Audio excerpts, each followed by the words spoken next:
يعني ايه الاول مراتب نصف طبيه قبل ما نكمل الشرح؟ مراتب نصف طبيه يعني لا هي مراتب طبيه، يعني ما هيش بدون سوست. المراتب الطبيه دي بتبقى بدون سوست كلها، لكن دي ما هيش كده. وبرده المراتب السوست بتبقى سوست كلها، ودي ما هيش كده. المراتب النصف الطبيه واقعه في النص بين المراتب السوست والمراتب الطبيه. يعني ايه؟ يعني هي سوست متصله عادي، لكن عليها طبقه طبيه من كل وجه من المراتب الطبيه. وبعد كده بقت عملت كوكتيل، يعني مكونات المرتبه سوست متصله وطبقه طبيه صغيره من كل وجه.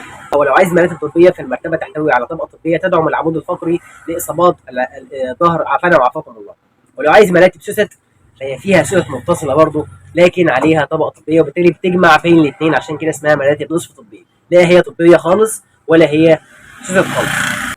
الموديل اللي بعد كده معانا وهو موديل اشمل واشمل من الموديل اللي قبله، كيرز برضه، لكن اسمه كيرز بيروتوب. من اسمه كيرز بيروتوب لان زياده عن موديل كيرز اللي احنا لسه شارحينه طبقه بيروتوب او طبقه طفريه من كل جهه.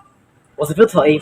لما حطينا السوست المتصله على طبقه طبيه من كل وجه، المرتبه بقت الى حد ما هيش طريه، وبالتالي هنا تعويضا لذلك ضافوا على كل جهه من المرتبه طبقه طفريه او طبقه بلوتوب، وبالتالي هنا بقت ثلاث مراتب مش مرتبه واحده. مرتبه في النص نصف طبيه وعليها من كل جهه طبقه بلوتوب، بقت مرتبه في النص ومرتبتين من فوق، يعني ثلاث مراتب.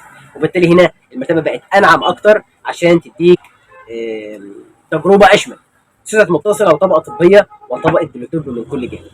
كيرز بلوتوب ارتفاع 30 سم، تعمل على وجهين، واكيد ترشيحي للسرير الكبير مش السرير الصغير لان ارتفاعها عالي ومواصفاتها كمان اعلى.